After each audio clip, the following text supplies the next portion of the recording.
Hello, everyone, and welcome to a special bonus episode of our Big Brother coverage here at We Know Reality TV. RHAP is what we call it. I'm your host, Taran Armstrong, and I call this a very special bonus episode of coverage because we just watched the premiere last night, and there's no live feeds. We have to wait until Sunday. It's like we're watching Survivor, and there's nothing. How rude. Already starting. My God. Yeah. And so with that in mind, I managed to convince slash force slash entice Stephen Fishbach of Survivor Know-It-Alls fame to watch the Big Brother premiere, and he is here with me now. Stephen, how you doing? I'm great. I mean, really excited to podcast with you. Had I known that we'd be slinging insults out of the gate about our respective show interests, I would have dressed up in a chicken costume and been clucking around to mirror the vibe of Big Brother lunacy. Yes, maybe some slime on you. We have a good time. Stephen, you do not have much experience with Big Brother. You've seen just a little bit before, right? I watched season 14. It was I was freshly off of Survivor. I think that's roughly the timeline. And I was like, I should give this a try, see what everybody's talking about. It was too much for me. It was first of all, it's too much stuff. And to really get it, you kind of have to, it's 3 episodes a week. Beyond you to really know what's happening, you got to get into the feeds. And I just felt I never, and then I was just so embarrassed all the time for my, but now, I'm an older man and maybe I can handle my embarrassment better. That's why I wanted to come back and see again. And also, as we discussed, I'm excited to talk. I've got a book to promote, so I'll do anything. I'll even watch Big Brother to promote. Yeah, basically, we both wrote books, and so I kind of pretend this is your book. I could just kind of dangled it in front of you to drag you along. Imagine Photoshop in my book here, my fictional book. Yeah. Both fictional because it doesn't exist yet in the world, and fiction. Yes. So the premise of this podcast, we did one last year where we talked to the jet lag guys to see what their thoughts were on Big Brother. I'm going to try and sell Steven on Big Brother, try to explain to him the value of it beyond, the slime and the costumes and the masked visitors. And we'll hopefully have a fun discussion about Big Brother, maybe compare it to Survivor a little bit. And then, of course, maybe talk a little bit about the books that we wrote, which is kind of cool that we both wrote books. So, let's Stephen, you watched the premiere. I did, yes. Headline thoughts. I actually was surprised how engaged I was because, first of all, not a lot happens in this premiere. There's there are 3 challenges, but they're all kind of ridiculous. But a big chunk of this show is just getting people's background stories. And I was kind of they really front load that. There's a lot of just intro packages for a lot of people without any kind of narrative content. Then we have them all going into the house and they're all oh, I'm so excited to be here. I'm so excited to be here for a long period of time. And Survivor that happens too, but at least they're doing stuff, they're building a shelter. They're oh my God, how am I going to live outside? And there was very little conflict or content there, other than, I think we got some bromances and some potential romances seated there. So my big vibe was not too much happened here. There was not a lot of and then the other was just how absurd the theming is. It was kind of cool. I thought the Hotel Mystere or Mystere, as Julia says, was kind of cool. But then there's also a Bond layer. It just felt like let's throw everything at the wall. It's we've got this French chateau and it's also this evil Bond villain layer underneath it.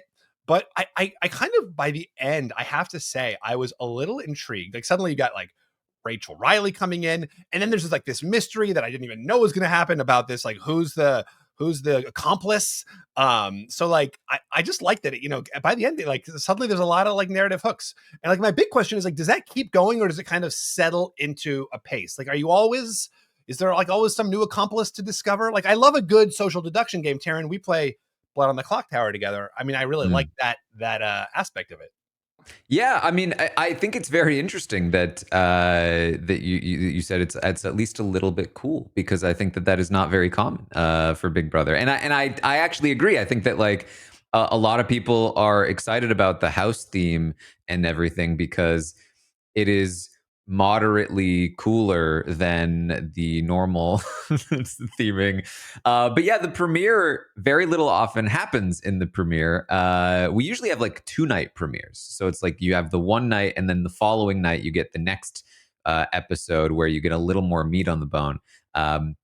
But in this season, for whatever reason, we're waiting until Sunday to get that next episode. So, we in terms of like, is this normal? Does this continue? No, the premiere is definitely, I would say, a fairly unique episode. They very much front load the cast, as you mentioned, very unlike Survivor. Yeah. Survivor will do like a 2 to 3 minute montage of introductions, and then get to like Jeff Probst talking to them on the beach, and then get into challenges. And then there are some people who you won't see like a proper intro package for until like episode 5. Or like later. I mean, like some people get like towards like episode 12, you'll finally get their backstory. Yes. Not so with Big Brother. It's a Yeah. lot more straightforward in that sense. I think to some degree, it's like, you are going to be living with these people for the next up to 100 days. And so, let's just introduce them all. There's a lot of the Big Brother episodes that follow just like a formula that has mostly just been in place for the last 25 years. And they have not done a lot to like recalculate that formula in that time, but it is very much just kind of how they do it. And one thing I think is interesting about this kind of podcast is that I think a lot of Big Brother fans have this experience of being like, this is my summer obsession. Let me try to explain it to you. It's actually, I know it sounds ridiculous that I'm watching people live in a house on live feeds, and I know that Big Brother doesn't have a good reputation like around the world and everything, but there's actually some really interesting things about it. I promise you, like there's some really cool strategic insights and sociological things to track, and it can actually be really interesting. So just let's watch this season with me, and then they watch the premiere, and the person looks at them and they say, "Masked visitor, huh?" Yeah, exactly. This is so corny. And then even like all of the like the backgrounds in the competitions, it's like someone like painted like lava. I mean, like crossing the lava bridge. Just like it feels very like a Nickelodeon show, Yeah. from the 90s or even earlier, where it's like all the pieces are made out of cardboard. Like, where did this come from? Um, and the fact that like one of the challenges had basically no stakes, like the guy like wins $10,000, like yay, has no impact on the game at all. And also like you just got unlucky, you were in the wrong challenge because like the other challenge is meaningful, your challenge was not meaningful at all. And then the other challenge, it's like people wandering confusedly around a room. Like, there's Yeah. just like there was nothing. I didn't feel like I was playing along at home. I didn't feel any kind of like urgency. I was like, okay, I guess they're like lost in this confusing room as they search for the right key. And then one guy's like, okay, I think I've got it. And that was it. Yeah, they, I would say, are not great at editing challenges together. They are also not great at live challenges. But in general, I would say, but here's the thing. I think the casual audience tends to enjoy the like spectacle of these ridiculous challenges. Otherwise, I can't imagine why they would continue doing them. I think in general, the like super fan, so to speak, audience doesn't love them too much. They take up a lot of time in the episodes. Most of the time, if you are a big fan, you already know the result of the competitions because you've been watching the live feeds or you're keeping up with the live feeds. So they really just kind of get in the way. And Big Brother also very well known for its. So I walked out into the backyard and I saw that this competition was a competition where I have to put a bridge together. And once I put the bridge together, I have to listen to Julie talk. And then a couple minutes in. So how this competition works is that you put a bridge together and then you listen to Julie talk. It's for the people who are like doing their housework while also kind of like casually watching Big Brother in the background. That's Like, giving them too much credit. yeah. One question I had was out of the gate, like every single person basically said the same thing in their package. Like, hey, I look, super fit, but I'm also a Brainiac nerd, and I'm also a super Big Brother fan, and I'm not going to tell anybody that I'm a Brainiac nerd. I'm going to lie about my profession, and I'm not going to tell anyone I'm a Brainiac, like Big Brother fan. Like, Survivor, of course, recently has been criticized because they've just started casting the super fans kind of nonstop, and it's Mm. become kind of like one archetype of player. Um, but like looking at this cast, I thought it was kind of cool. Like there seemed to be a whole range of different just like types of people's like just like physically. You've got Keanu in there, and you've got Ava in there, and I mean, just like just like a whole range of like people, but they all kind of seem to say the same thing. Like, has there been an evolution in who gets cast, and has that like provoked some kind of, people feeling some kind of way in the fan base? It's definitely ebbed and flowed. The casting director changed for the first time meaningfully a few years ago. And he, I would say, has a slightly different approach. But for the most part, it kind of comes and goes. Basically, there was an introduction to the superfan archetype way back in the day with like Eric Stein, and then moving forward from there, of course, like Ian Terry and Steve Moses. And then basically what happened was there was a period of more than 10 years. Basically, when Rachel Riley first won her season, because you could qualify her as a super fan at that point because she had already played and was big into the show then. For when she won until basically when Taylor Hale won as a recruit, it was all the only people that could win were people that knew the show, that were big fans of the show, that had watched it for a long time. And even Taylor did a bunch of studying before she went on.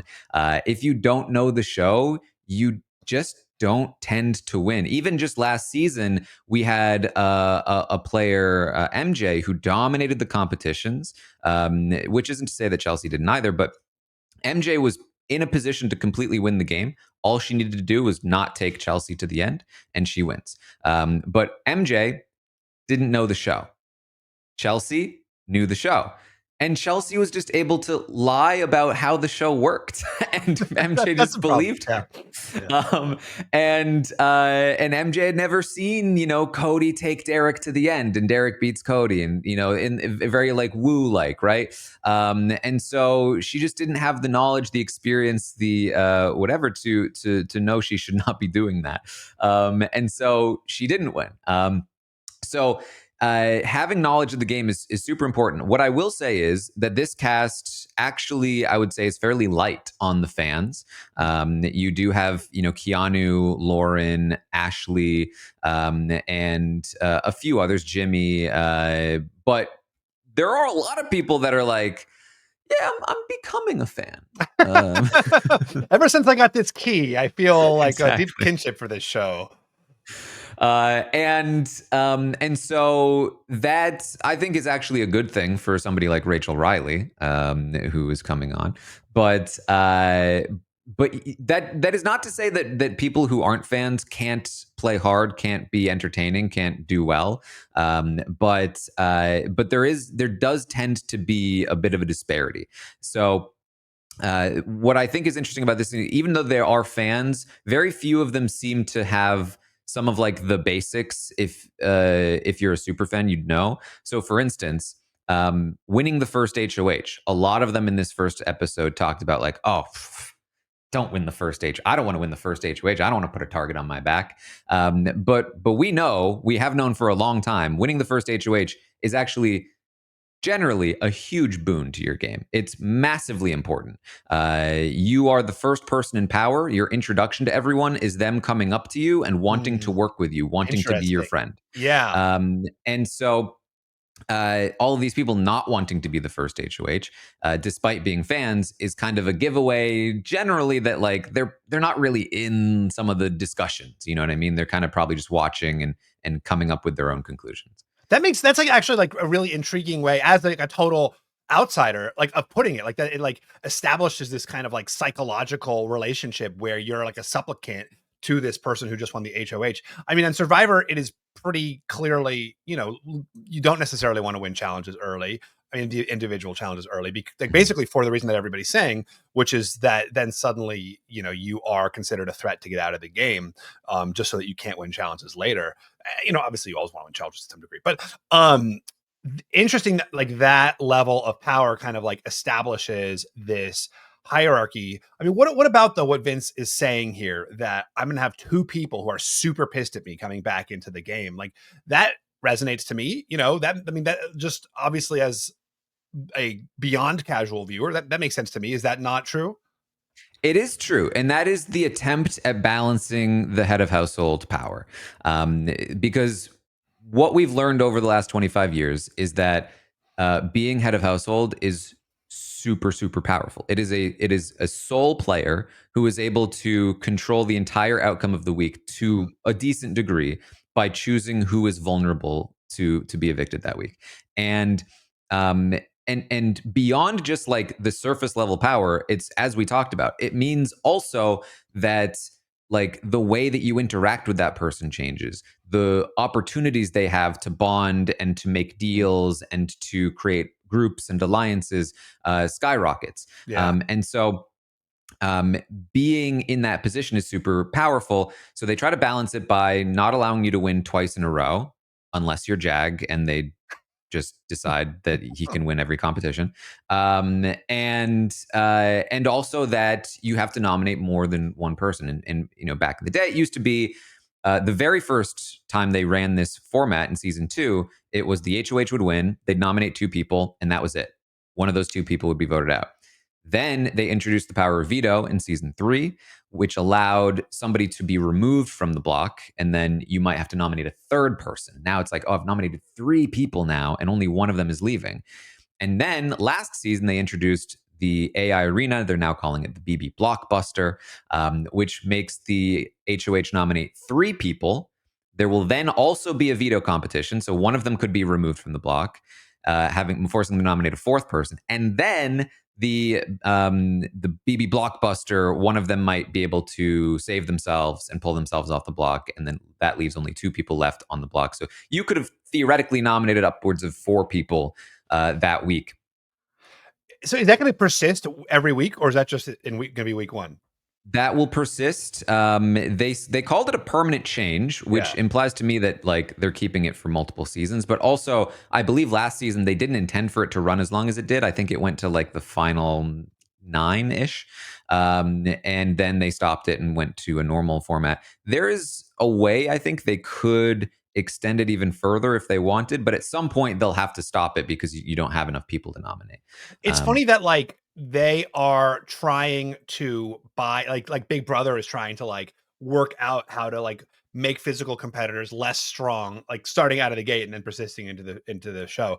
And then Survivor kind of has like the inverse problem where they're like constantly expanding the end to like try to get the like that strategic favorite, like give them a way in to the end, where they went from like a final 2, now it's a final 3, then it's a final 4 with fire making. I mean, it feels like there's some kind of like parity there, and like these shows trying to balance their games so that this like one archetype of player can't just like establish that kind of dominance out of the gate, and like they're kind of like shut out these strategic players at the end. I would say historically, the way that I'm describing it is probably too generous to their actual intent. Um, that I think the introduction of the veto was more so to give more to do in the like Wednesday episodes of the time, and to add a little more potential for things to change Yeah. by the end of the week, and actually give competitors more of a chance to save themselves if they were in trouble. And then the AI arena is actually part of the same thing. Part of why it worked so well last season is that it forced the players to come up with multiple plans for who to evict at the end of the week, because you don't know, at the last minute somebody might save themselves, and all of a sudden, as if this were Survivor, you have to come up with a new plan like on the spot, Yeah. or have a new one planned, or an alternative one planned in case.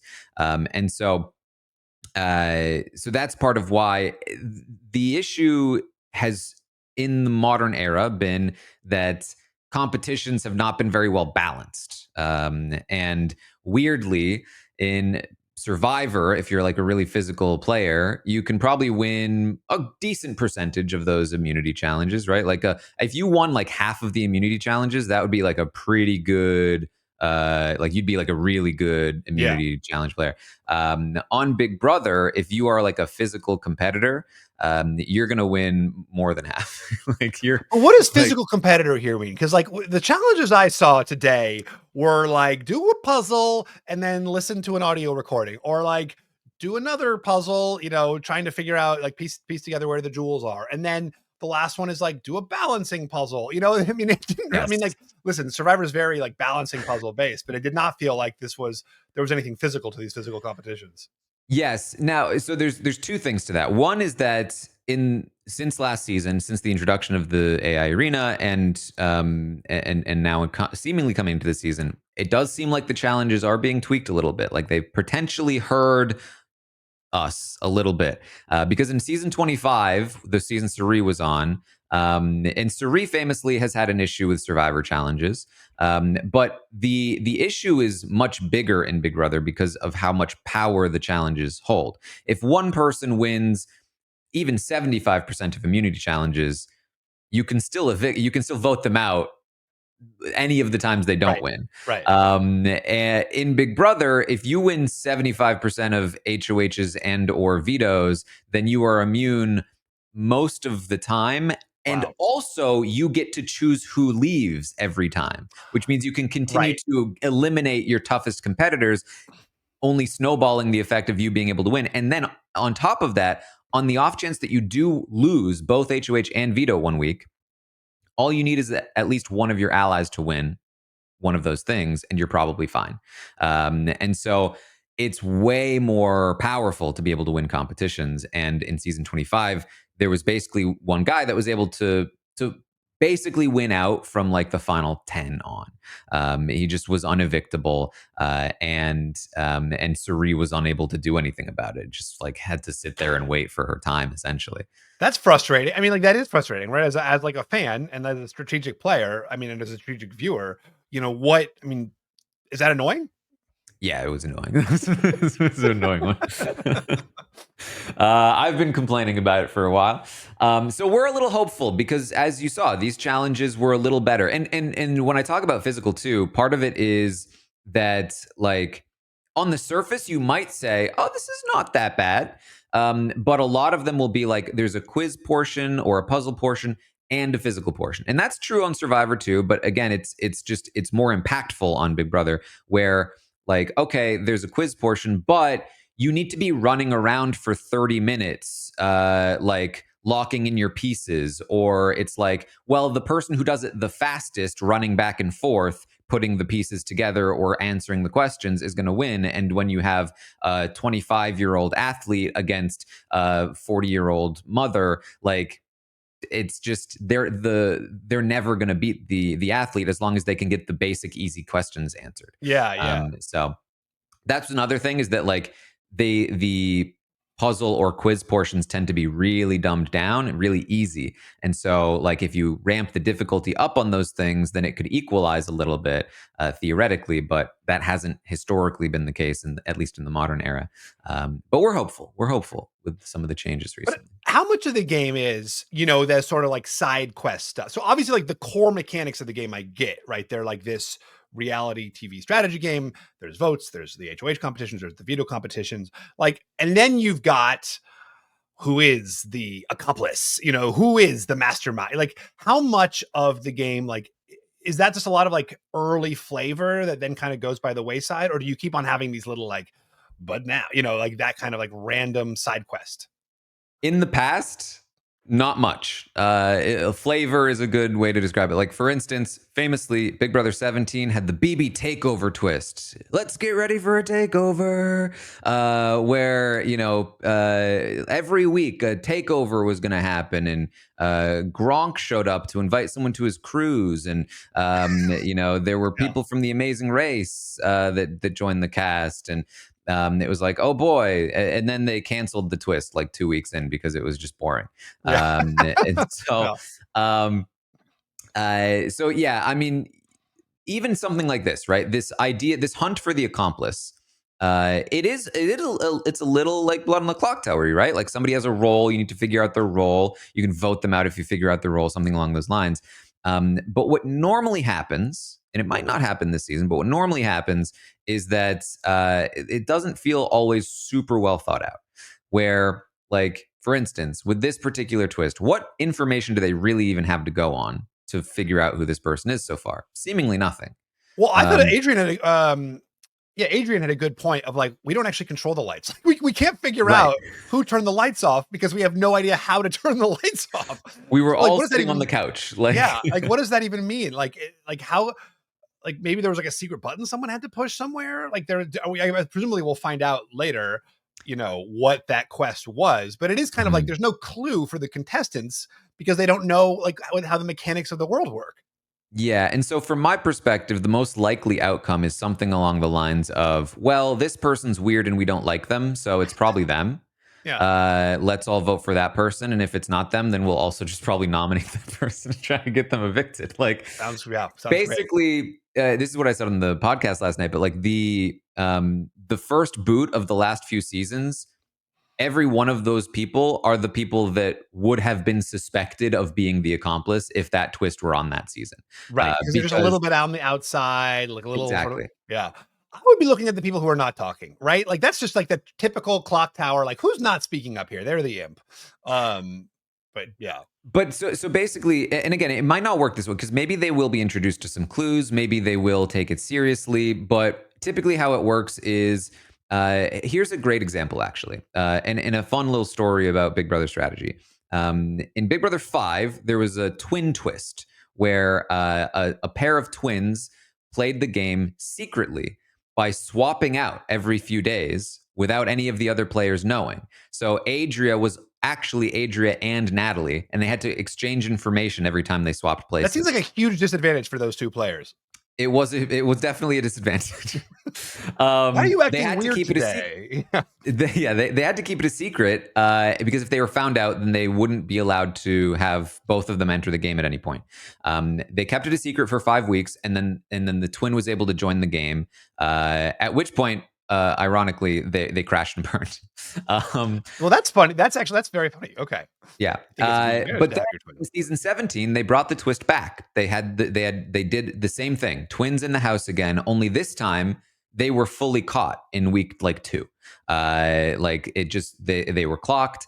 And theoretically, this means, oh man, that means they shouldn't really be able to enter the game or whatever. But they were kind of like, nah, that's fine. Let's just as long as they're not voted out, then they can enter the game. Yeah, But this time, instead, once they were caught, it wasn't like, we caught them. Let's get them out before a twin can join. yeah, Instead, Vanessa, a poker player who did very well strategically that season, was like, well, this is actually an opportunity because she actually went to the twin and said, hey, everyone thinks you're a twin, got them to confess it to her and said, don't worry, I've got your back, bonded with that person, and then started pitching to other players that that she was loosely connected with, like, hey, this is a 2-for-1 deal. If we keep Liz in the game long enough, she will multiply. yeah, yeah, There'll be another person in our alliance. yeah. Isn't this great for us? And essentially was able to use this to her strategic advantage. And basically, like this whole idea of like, oh, you got to keep it a secret, they'll want you out. It didn't really work that way because at the end of the day, it was like, no, this is actually a good thing for us. Yeah, that's really. I mean, that's exciting about all these games. I mean, and that's what's good about having like the fans and super fans and strategic players is that they're thinking like next level about the strategy. It's not just like, oh no, there's 2 of them, let's remove them, but like, how can I use this thing to my advantage? I mean, one is it like Survivor in that there's like a strategist whack-a-mole? For Survivor, there's just like now there's big threat whack-a-mole, right? Tallest Mm. Poppy's always going to get cut. Rarely does that person make it to the end and actually win. I mean, we did see it a little bit in the last season, 48, where Kyle and Joe are both there in the end, but only because it was a very boring season. So like is how does it work? Like who is, I guess if someone's always immune, is there always that next big threat, or is it more alliance based? Like what's like the overall like strategic zeitgeist of the show? It's so much more alliance based. It's so much more structural. Yeah.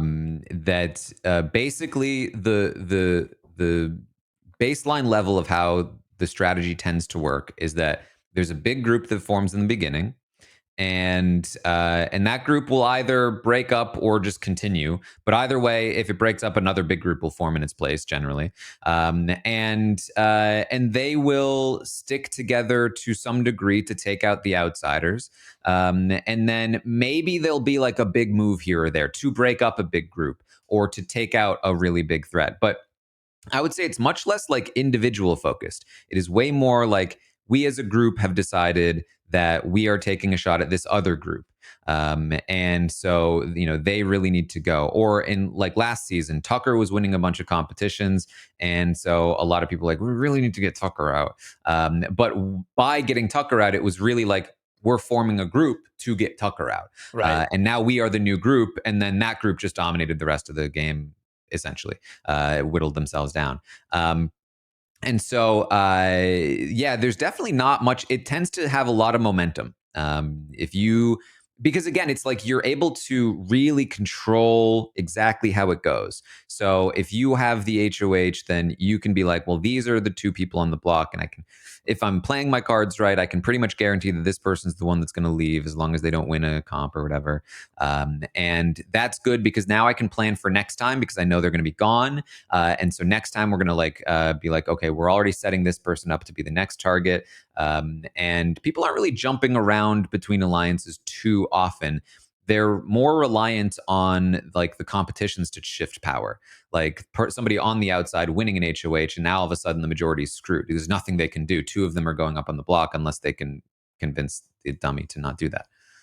So except for that last sentence, what you're describing sounds very boring. Like, a show where one alliance sort of like, steamrolls to the end, and slash or like one super good challenge competitor is unassailable and steamrolls to the end with not a lot of shifts in power dynamics, other than if that one alliance goes up against that one challenge competitor, and then there's some tension. Like, what is it?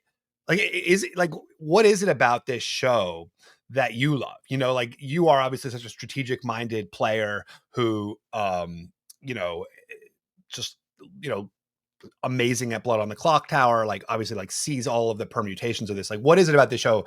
I assume it's not super boring, or you wouldn't keep loving it and watching it and writing a book about it.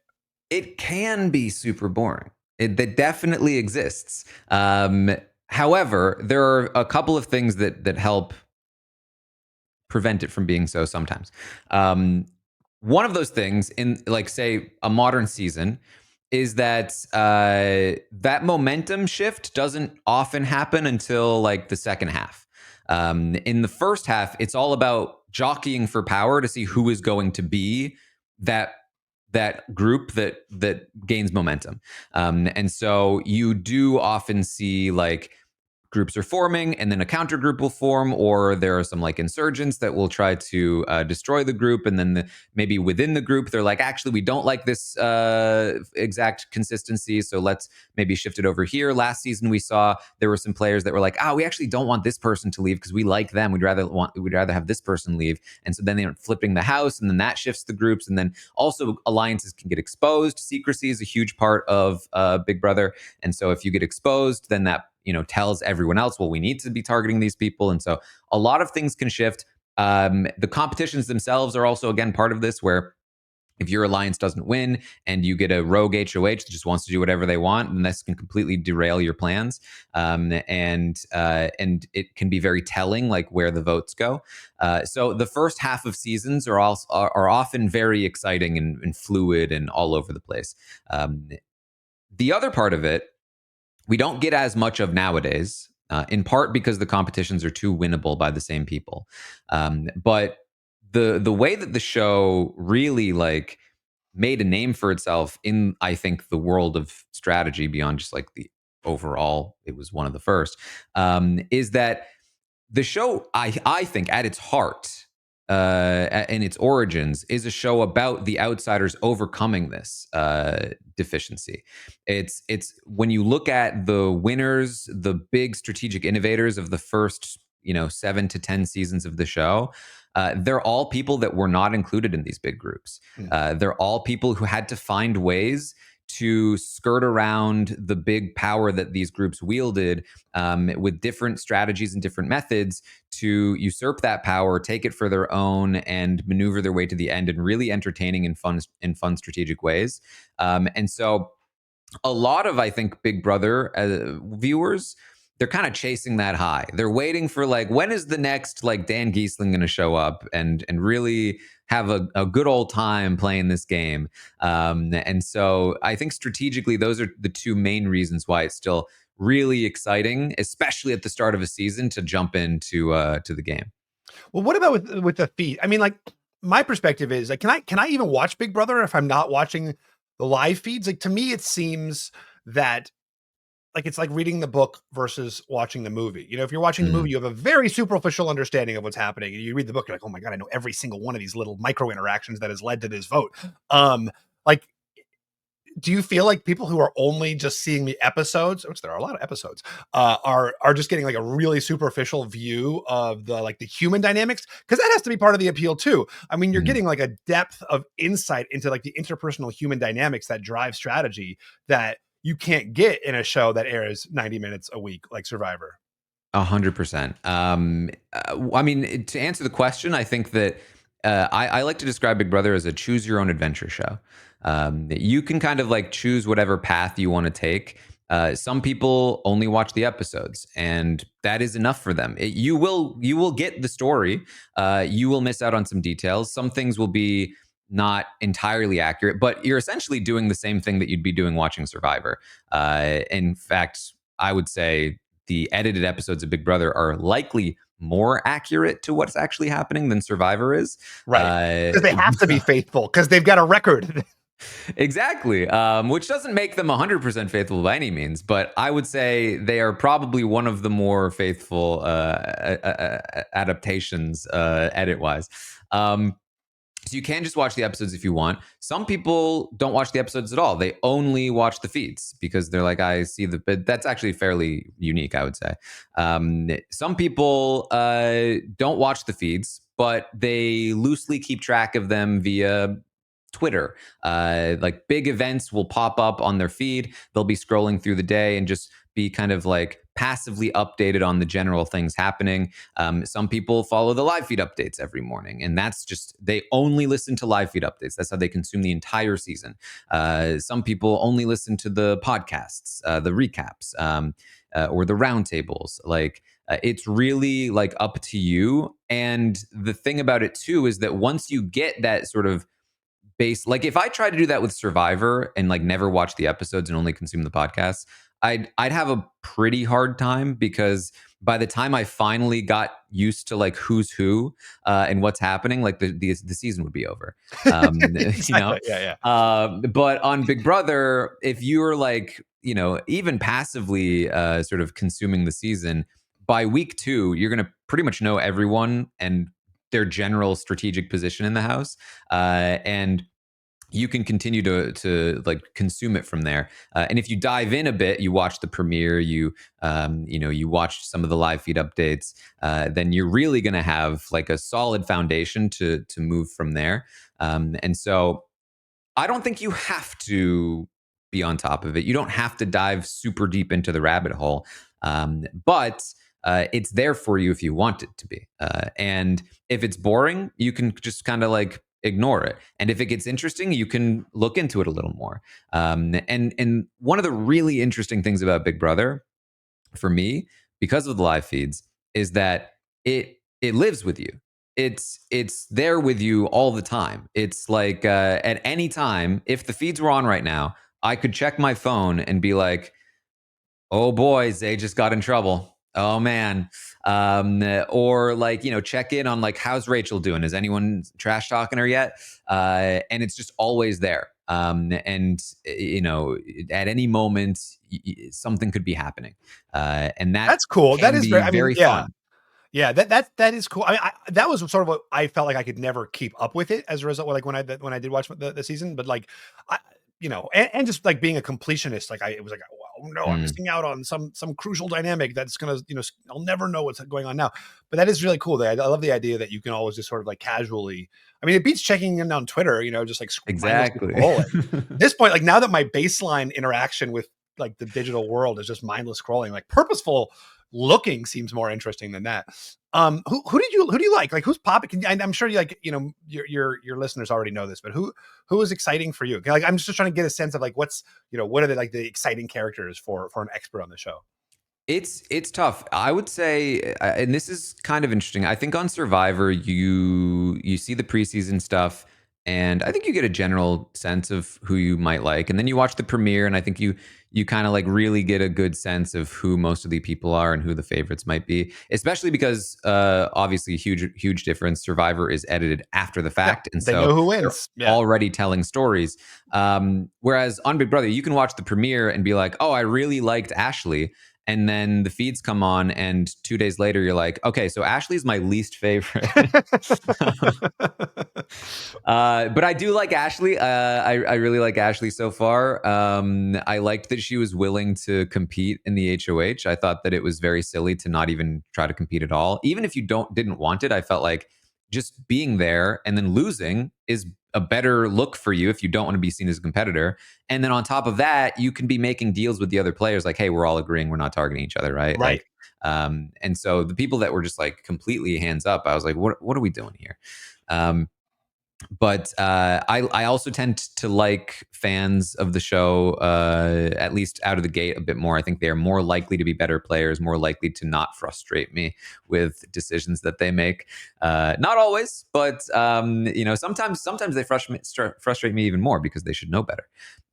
But yeah, Ashley is somebody that stood out to me. I like Keanu; he seems kind of fun. But we'll see. There's a lot of people I thought were pretty cool, but it's really like I would say most people are, despite saying like, oh, I like this person, I like this person, you really have to wait until the live feeds start because that's when you really actually get to know the players. Yeah, that makes sense. I mean, that makes a lot of sense. Like because obviously this is still very edited and very superficial. I mean, And Jimmy seemed like very, I would think Jimmy would have been a standout early competitor for you. yeah, I mean, I like Jimmy too. I would say we talked about this last night. The concern for Jimmy is that he mentioned that Rachel was a threat. And I think that's true. He's completely correct. It's a smart thing to say in the diary room. Right. But if he says that in the house, he's in trouble. Yeah. It is not a good idea usually to try to target the vet coming in because, as we saw, there are a bunch of people that were fans of Rachel, and she's automatically going to have eyes and ears out there. She's automatically going to have a power base. There are people that are going to want to work with her, or going to want to ask her about how the show works. And if it gets out to anybody that you're trying to target her, that's not a new idea. Everyone's going to think about it. But if you're the one voicing it, now all of a sudden, when nobody else has a reason to target anybody, you're the reason. Yeah. Like that's an easy person to target early, and it's happened over and over again in these kinds of spots. So that's a little bit of a concern for Jimmy. But otherwise, I do think he seems to have a good head on his shoulders. So I've got some hope. And can Rachel win? Like, and also like, is there going to be another one? Like they're like, they're just bring one person back. Is there going to be a second person that they bring back?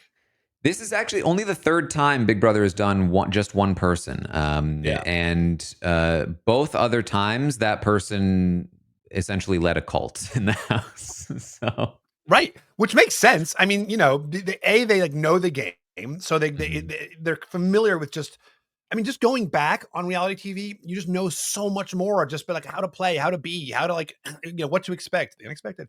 Um, but then also obviously the returning player slash, minor celebrity component, of course attracts people. You think it would be so obvious to vote these people out. Just get rid of them now. But of course, like people just, that's not how our minds work. Yeah. So, but will they bring another person back, or is it kind of going to be a one person? I think we're locked in. It's going to be Rachel's Yeah. season this season. Yeah. Wow. And she's going to dominate can she win? Like, because does that returning player ever win? I mean, I saw lose when I watched season Mhm. 14. And I know that happened to the other person Paul. who sorry. Paul was a returning player Yeah, who Paul. lost. Yeah. Thank you, Paul. Yeah, I know Mhm. that happened to Paul. Does the returning ever win? So Rachel actually is the example of this. She came back after playing in season 12 to win 13, and she won against a new player. But the caveat there is that she had a bunch of fellow vets on the jury because it was like 6 vets and something like 8 or so new players. And when Dan lost 14, he only had 1 vet on the jury. Right. When Paul lost 19, they had 0 vets on. They were the sole vet that season. And now you could say theoretically that Jesse in season 11, who was also a sole vet, could have won season 11 in a jury vote, but he never even got close because of the coup d'état twist, which knocked him out of the game halfway through when the audience voted for a fan favorite to have the power to usurp the HOH, choose their own nominations at the last minute, and then vote that person out, essentially. Oh boy. Okay. Um, so yeah, it'll be interesting. It'll be interesting to see. I think that odds are not super in her favor. I would say the key to in terms of a jury vote, the key to winning, because she will almost certainly, based on history, like make it to the end or Yeah. close to the end. Yeah. But can she win a jury vote? Can she actually be taken to the final 2? Those are 2 of the bigger things. And I would say it's super, super important for her to go in playing hard and taking out, like making sure she's taking exactly who she wants to the jury with her. I don't think she has room to like play around and like not care too much and then, start really kicking in at the jury. She's really going to make sure that she brings a lot of like her followers into the jury with her. But I feel like Rachel Riley will not have a problem with playing hard. Like what I know about Rachel No. is that she like goes hard. She is a gamer Yeah. through and through. 1000%. The question is then like, does she make the correct decisions of who to Right. bring and who to not bring? I don't think that'll be too hard for her, to be honest. I think that it's a pretty simple formula, which is like the people that like me, keep them around. Yeah. That's a reasonable. That's Yeah. reasonable. Yeah. Sometimes people they really overthink it sometimes, let me tell you. Um, In fact, one of the big things that Big Brother often sees is that players think that it's like the right move to abandon their friends. They think that like, oh, you know what? Like everyone wants my friend gone, and I'm the HOH. So if I don't evict my friend, then everyone's gonna be mad at me next week. So I'm gonna just have to do their bidding. And the reality is that if you do their bidding, you've now just taken out your friend and you can't compete in the following HOH. And the rest of the house just like has no reason to not target you now Right. You because have your no friend is leverage anymore. I mean, it's the same thing on Survivor, right? It's just such a classic thing now where people are like, I have to take out my big ally, my Mhm. number one ally in this game in order to like prove my resume that I'm a big player. And of course, it's always like, I think always, maybe not always, but like close to always a terrible, terrible, terrible game losing decision because you've taken out your biggest ally. You have no leverage. You have no, you have no friends. The people who were your friends are mad at you. It just always blows up in people's faces. Well, yeah, and I think what makes it worse on Big Brother is that like on Survivor, it would be like if you had won, if you used your say immunity idol offensively to take out your closest ally. Like Right. it's like Right. You're not you just just like, used up yeah. like a huge resource to Yeah. do to eat another resource that you had. Right. That's great. That's a great comparison. Yeah. That's really interesting, the idea of like use it because you get power that you can use strategically in a way that you just never do on Survivor. Like you never have that kind of like offensive capability on Survivor. That is really interesting. And that's again another huge part of it is that a lot of players don't use their power offensively enough in Big Brother, and those people often you pay for it. Yeah. That they think, oh well, I'm going to appease the house, or I'm going to like do what my alliance wants me to do.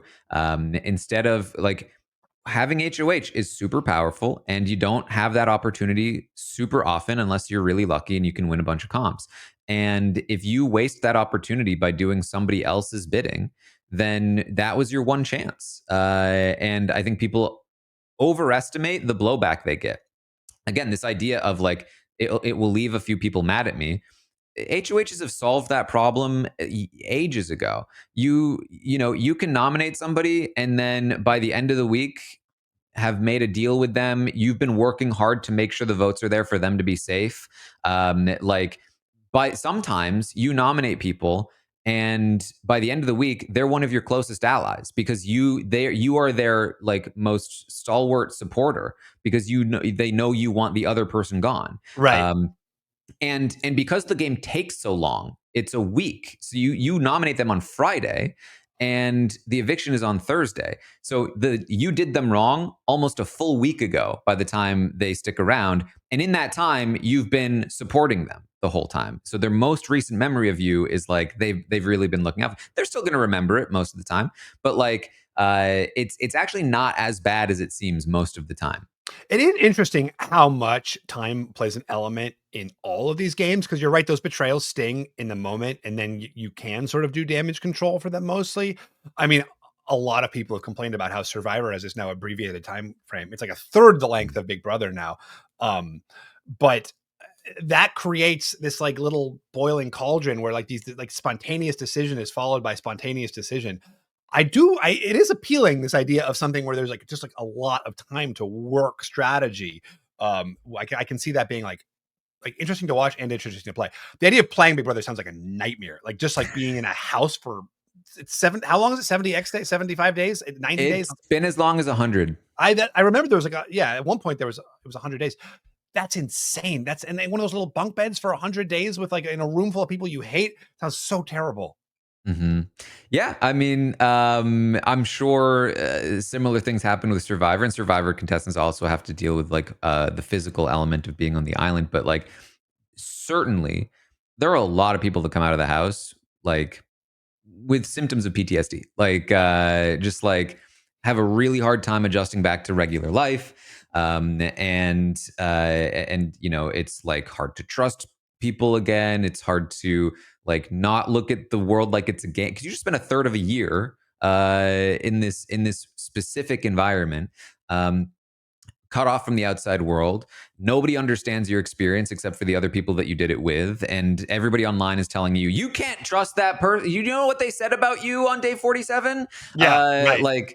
And so it can be a lot for sure. And kudos to people like Rachel who have endured it twice and now are about to a third time.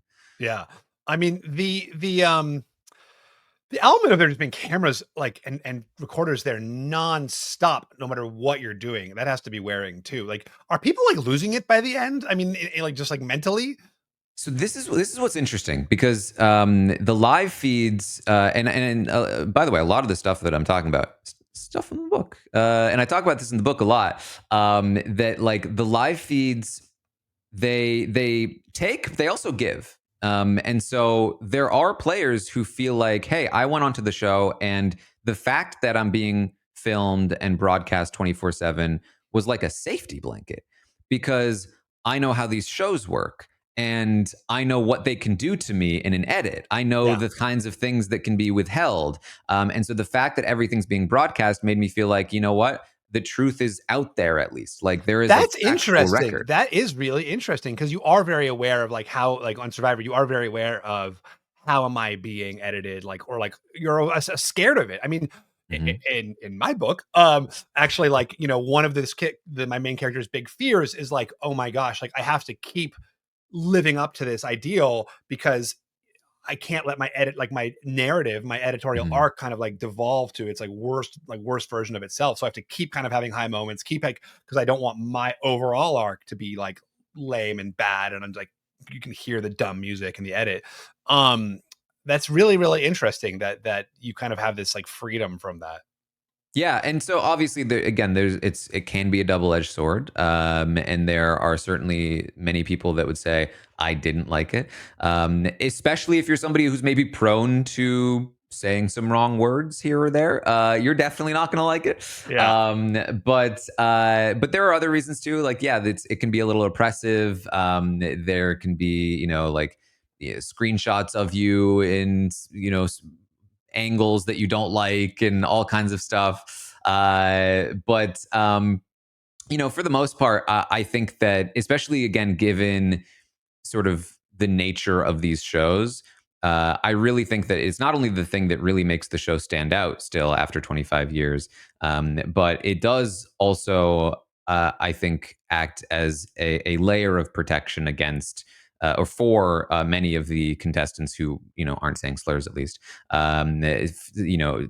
from production themselves, because a lot of these shows can be pretty harmful for contestants, and so having a layer of defense against that, having like a level of like on the record truth that holds the producers accountable a little bit more, I think is generally a good thing, Yeah, even though there are pros and cons. very interesting. Yeah. So, Stephen, you just talked about how your main character is very sort of like conscious of the edit. Can you tell me a little bit more? Because I'm very intrigued, Stephen, about like you. So I wrote a book. It is nonfiction. It is a Yeah. history of Big Brother. Talking about the story of it, how it developed, how it grew, how it changed my life, how it changed a lot of people's life, how it changed society and the world at large. It made John DeMol a billionaire. There are a lot of very interesting and fun things in here, but yours is fiction, but it's still in this realm. It's about essentially a fictionalized version of one of these shows. Yeah, exactly. It's a fictional show. So, it is not a tell all. There is no behind the scenes dirt for Survivor.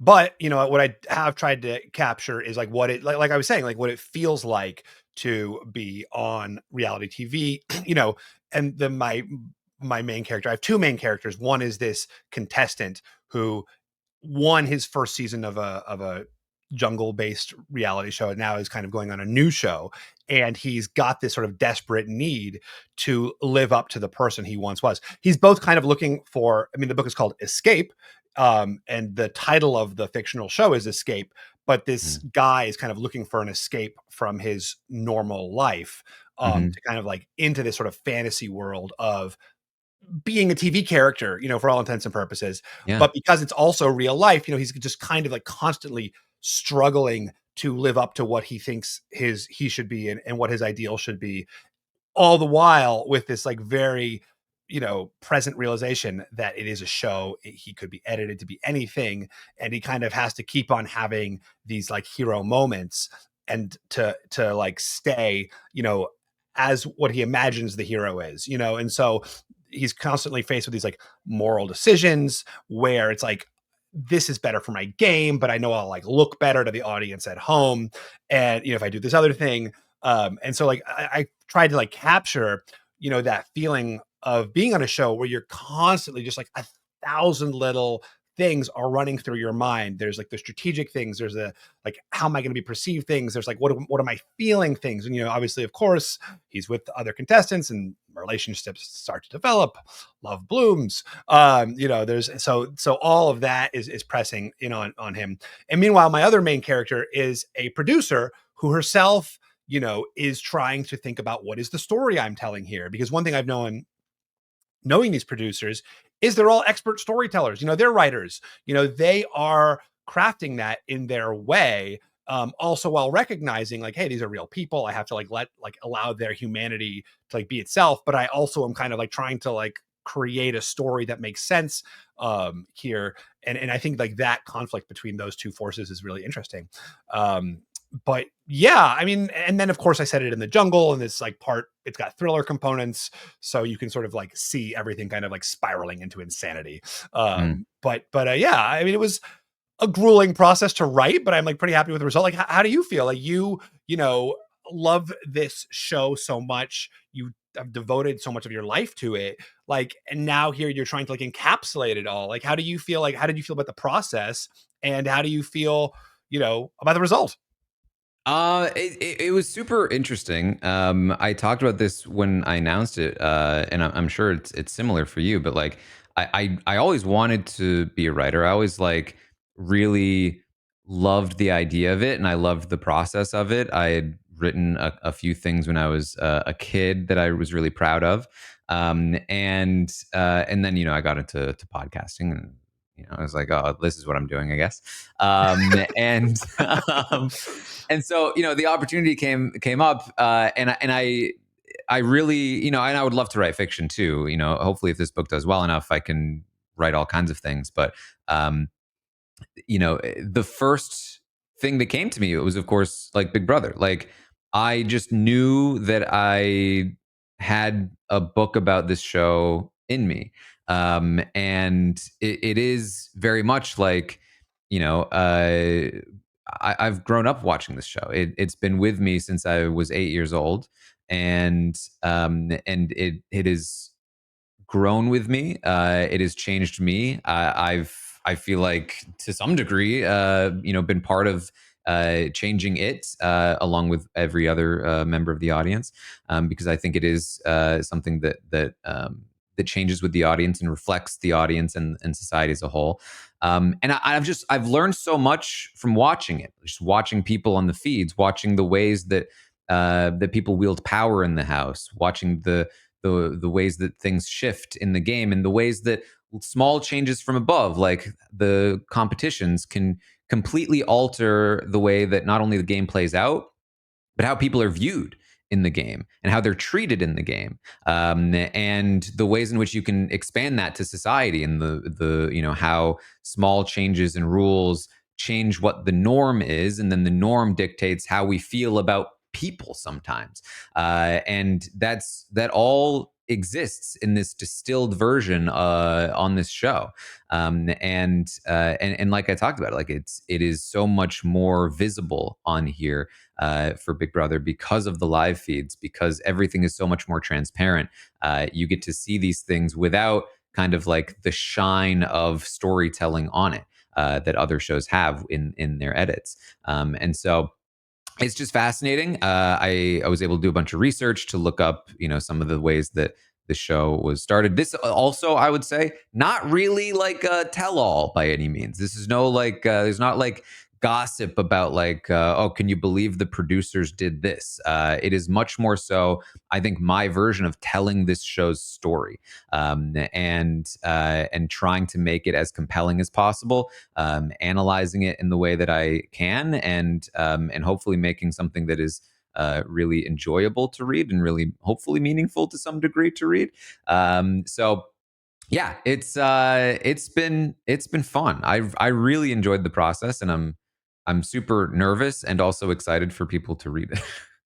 I mean, I think what unites, I think like what you're describing of that interest in like the way people treat each other and how like the norms of the game affect that, like that Mhm. is also like to me the heart of what I find interesting about these shows, and what is like the heart of my book as well.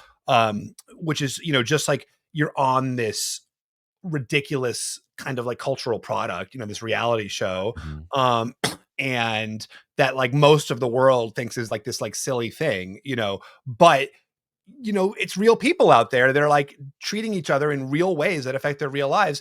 And all the while kind of saying, well, it's a game. And of course I did this. It's just the game, and like there's that tension between, how much you let the game govern like how you treat someone as a person versus like how much you default to, like they're a person and I have to like treat them with kindness and humanity. I mean, I had this conversation with Emily Flippen from Survivor. We went to the Blood on the Clock Tower convention and we were talking about like, you know, do you feel bad when you vote someone out, of Survivor? And she was like, no, it's a game. I absolutely don't feel bad. Like cut their necks. And I was like, no, of course you feel bad. Like you're a human doing something like, really like that's going to really hurt this other human, even if it's a game. So I don't know. I mean, it's an interesting discussion about how like where kind of where that all falls, and I do think like maybe like that humanity of it does unite both the fictional and non-fictional aspects of this. Yeah, and I read a lot, and I really enjoy like fantasy sci-fi a lot. I love I love some things like Squid Game, like death games. And part of the reason why I like all of these sort of like fantastical things is that I love um reading well-written ones Yeah. where I'm able to like place myself in the character's head and just see like what does a person that feels real because they're well written, how do they react to these ridiculous scenarios and circumstances? And I think that like that's kind of what reality TV is oftentimes. And so I like, to me, the idea of your book is super interesting. And I think that like, you know, you do have things like Squid Game, but I often feel that those are focused on either like a larger message or the spectacle of what's happening rather than like the real people facing it, which is actually not a dig on Squid Game because I love Squid Game. Yeah. But Yeah. many of the No, other versions of it yeah. Right, are the not as bad good. versions, yeah. I mean, Yeah. and Squid Game was, like, so good at grounding it in, like, that human need Mhm. and, like, just, like, family and, like, monetary concerns. I mean, I actually, like, I went to an MFA program, like, sort of halfway through writing this book because I was like, I didn't think my draft was good enough, and I wanted to get better as a writer to kind of, like, achieve what I wanted out of a book. And like, multiple teachers of mine were like, "You need to, like, make this high concept, like, make the reality show be like, what if it's like." I mean, honestly, some of the ideas were offensive, but they were all very like super high concept stuff. Mm. And like I wanted it to be low concept. I felt like, anyone can kind of like write the high concept version. I mean, not anyone, but like, can write the sort of like high Yeah. concept, like really cerebral version of like, what if it was a reality show where half of the people acted like they were aliens and like half of the people acted like and but what I find really interesting is like the low, the concept, like the show that's on, the streaming network that nobody's Mhm. ever heard of, and it's like this cheap production, and yet the people there, like they're living like this huge moment in their lives. Like to me, that's kind Mhm. of cool and interesting. And also what I felt like I could do in a way that nobody else could, because I have that experience. Whereas like, anyone can be like, and it's like 17 people trapped in a house on Mars, like sure, like it may be interesting, but like, and it wouldn't channel anything that I could bring to it uniquely. Yeah, I mean, I've been disappointed in any kind of fictionalized version of a social strategy game because I feel like I would say I haven't ever really read a fictionalized social strategy maneuver that feels real or well thought out. like anybody who's like a mastermind character in any of these things, they usually just kind of magic some stuff, you know? Exactly. Yeah. Yeah. And like I am very hungry to read about like a any kind of game like this that actually focuses and like cares about the details of like how things function, and how they actually operate in real life. Like in watching Squid Game again, not to because I love Squid Game, but like some of the weaker parts of Squid Game I felt were like, oh well, this had to happen in order for this to happen, and this person convinced this person by doing that, and it's like, you know, I watch these shows. Like it would have probably played out a little differently if they were really trying to like make these alliances or like betray this and so yeah, I mean, it's that's hard though something I too, found because interesting. like you're thinking like how much, that was one of the big challenges I had is like how much do you balance like the Mm, game, the mechanics of the game with like the human drama, and then of course just like the plot. It's challenging. I don't know. I can I hope like imagine. I settled on something that I think is right, but I'm sure everyone reading it will be like, you should have had more game, or like there Well, wasn't enough game, or there was yeah, too I much mean, game. I wouldn't say it's like so much like let's describe all the details of how it happens as much as like does it feel authentically true? Yeah, yeah, Like does this feel like the way that it should play right. out given how what I know about these characters? Um, and I feel like there's something really interesting about these games. It's why we watch these shows, and I think that maybe there aren't enough people who are avid viewers of these shows that are also writers. It's Yeah. like that could really show these things in authentic ways. Well, one of the hardest things for me was, I like tried for years to like write like a good, like an interesting challenge sequence, like, because like these games have Hmm. challenges, physical challenges, and like it was always so boring. It's like they're doing this dumb thing and they're going to win this silly reward. Like the stakes felt very small. Hmm. Like how do you make a challenge? It's like how could you write a challenge in a way that feels like it's interesting for the plot and for the characters, on the page because it's not really happening. It is fictional. And then I had a friend who was like, no, what's interesting about this from a psychological perspective is like the silliness of the challenge. It is like how much it matters. It's like your Hmm. characters care so much about like the silly, whatever, basketball challenge, or like building the bridge across the cardboard bridge across the lava, and then hearing Julie's voice. It matters so much to these people, and like that level of it, like, we're gods, we're titans competing on the greatest season of reality ever, as we're like, assembling these cardboard pieces Yeah. is just like, there's like a lot of like, You're building a bridge over lava, yeah, painted exactly. lava. Yeah. And like, but this is like, I'm giving it my all as a human, as I like do this absurd thing on this like soundstage in Los Angeles, is very like funny, I think. Yeah.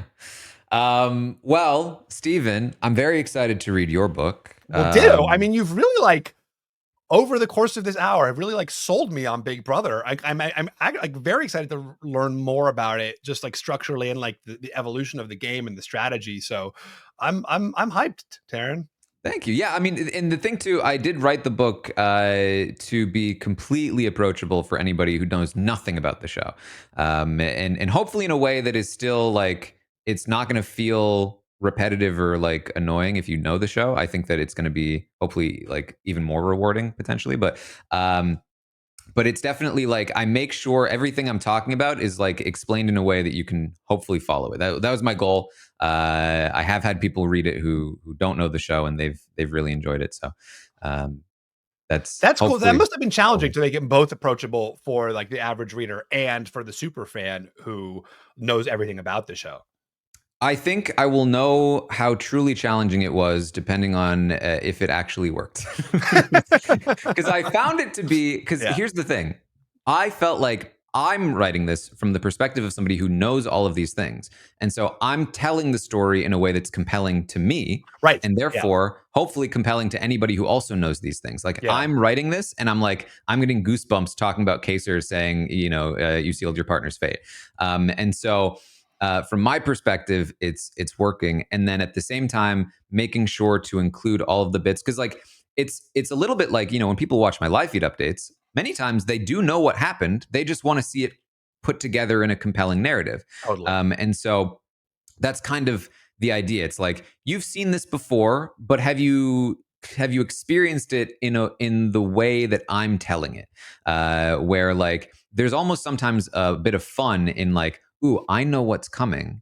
But the way it's written is like, I don't know what's coming. And therefore, I have a little bit of a thrill of like, oh, I can't wait for Kaser to say the line. Yeah. And so that's my hope for those moments. But hopefully also there'll be plenty of stuff that you either don't know about, or is much more like higher level analytical, or sort of just other interesting, compelling narratives. But yeah, so Stephen, I've convinced you. You're down to continue to watch Big Brother. I'll watch more episodes. I'll give it another. I can't wait to find out how they do the saboteur thing. So I'll definitely watch one more episode. Is it going to be solved next episode? Am I going to know who the saboteur is? I would assume so. I think that's why they're hiding the live feeds, is because they don't want the accomplice to be revealed. Oh, sorry, the accomplice. Yeah, I'll go. I mean, I'll do episode by episode. If you can keep pulling me in, Big Brother, I'll let myself be pulled. Well, here's what I'll pitch to you. Maybe try out some live feed updates. If that's I don't know. Maybe that's more appealing to you. Maybe it's less appealing. Or maybe check out like the roundtables. Like that's generally, you can skip the player ratings, but like when we talk about like the overall summary of what's been happening on the feeds, maybe that can be compelling. But I don't know. Maybe we'll see. You can again choose your own adventure. Yeah. Well, before we get off, I should say, if you're interested at all in my book, you should buy it. You can buy it at stephenfishbach.com or escapefishbach.com. That's FISHBACH. But if you misspell it, I've squatted on basically every misspelling of my name, so it's okay. I'm sure we'll have links in the description as well to both. Of course, taranarmstrong.com for my book. You've mentioned this. I've mentioned this. Pre-orders are everything. Really, I truly like. It's like, I did not know that before being on this side of it. I would like occasionally pre-order someone's book, but like I almost, I mean, it matters like twice as much as a normal order of your book. Yeah, like for many reasons, like it's obviously like the more orders there are, the more interest there is, the more resources are going to be poured into it. Also, like, they build up and they all kind of get like spent on the publish date. So it's like, oh, I sold this many copies in a single day, therefore I'm on this amount of lists, like, so Yep. yeah, all kinds of good things for the pre-order. You can get a signed copy of my book. I partnered with a local bookstore that I will be signing at this point. Thank you all so much. I'm going to be signing quite a lot of books at the bookstore Awesome. when we That's ship those awesome. out. But yeah, this is fun. I'm sure we'll continue to talk over the summer. Some people might be interested to hear like more about the writing process and like what it's like to. I found it super interesting to be on this side of it. So I'm sure we can have some conversations about that in the future as well. Yeah, that'd be really fun. I would love to do that. Yeah. All right. Well, anything else to plug, Stephen? I mean, that's it. I mean, Blood on the Clock Tower. We got a new episode of Survivors playing Blood on the Clock Tower up. I mean, newish. I do think people who like strategy games, if you haven't watched any, Oh yeah. this is a good one. You can find it on the RHAP, Rob has a podcast video stream. Blood on the Clock Tower is a game that is like if Big Brother kind of stumbled into a really cool formula that's pretty flawed. Blood on the Clock Tower is like a really tight, well designed, like they've thought of everything kind of game. Yeah, it's so intricate and like so addictive. I love playing it more than anything. It's like, I mean, parenting is my number one, and then like right behind it is playing Blood on the Clock Tower. It was, well, I mean, the key there is to get the children to play. That's the dream. Well, so my oldest is 4.5, and my youngest is 1.5, so she can't speak. So it would be challenge. She's just learning words. I mean, Yeah. sucks for her, huh? Yeah, he's gonna get voted out first. But I do, as I'm definitely working on the older one to slowly get her into the games. Yeah. All right. Well, thank you all for joining us. Hopefully you enjoyed this. I thought it was a fun little experimental bonus podcast here while we have nothing else to talk about, waiting for the live feeds to start. Of course, we'll have more coming your way. Sunday night will be our accomplice revealing episode, hopefully. And then the first live feed update of the season, Monday morning, we'll talk about what's going on. This is going to be, we're going to have to catch up quite a lot for all of the things that are going on the live feeds. So tune in for all of that. You can of course find all the other stuff I'm doing on YouTube and Twitch, all over the place. And that's what we got. Thank you so much for joining us, and I will see all of you next time. Everybody. And thank you, Taran.